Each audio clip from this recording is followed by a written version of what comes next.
This is the Frequency Production exclusive. Pre, saan ka? Puntahan kita, may ginagawa ka ba? Naku pare, wala. Kakaalis ko lang. May hustlin ako eh. Di ba kaya dito kung sa tawag na lang?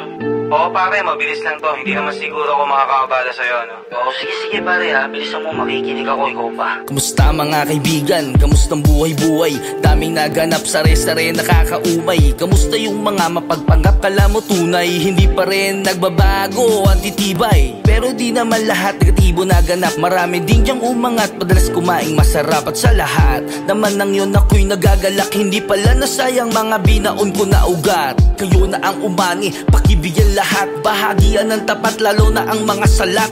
Kayo na ang nandyan, kayo nang gumanap. Suporta sa likod habang kayo'y nasa harap. Akong bahala, palaging titignan. Kung ano meron ako, lahat ay bibigyan. Wala namang nabago, tumahimik lang. Pero nananabik sa pagbalik sa aking kaharian. Pre, bakit ganun? Hindi nila nakikita yung mga nagawa nating mga nauna. Ano ko ba naman pare? Pabayaan mo sila. Palagi kong sinasabi sa'yo, huwag mong hanapin yung sarili mo sa iba. Yung hinahanap ko lang yung respeto dahil ang dami nating nagawa nung una. Nandun na tayo sa respeto pare. Kaya kung yun lang kaya kusang ibigay, tayo mismo mag-abot.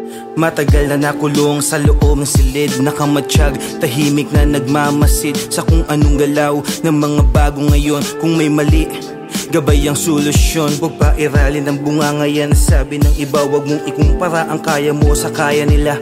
Bakit kaya mo ba kung walang nauna? Malamang hindi ang iyong sagot, kaya makinig ka. Hindi lahat ng minumulat ay namumulat. Kung sino pang tahimik ay siya pang nagmumulat. Batak na to boy habang ikay nag-uunat. Simpleng paliwanag lang to, hindi nanunumbat sa mga narating ko at aking mga naabot. Ni minsan di pumasok sa isip ko ang magdamot. Magpasalamat sa taas na siya lumikha. Nakagawa ko ng mga makabuluhang tula. Makabuluhang tula. O diba sabi ko sa'yo, maraming taliwas, maraming hindi. May mga bagay talaga pare na hindi naman natin kontrolado.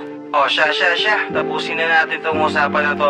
Aminin na rin naman natin na yung mga bago, maraming inambag dito sa industriya ang ginagalawan natin. Mismo, ayun yung sinasabi ko, hindi importante kung maliit o malaki ang bag, sino nauna, sino huli.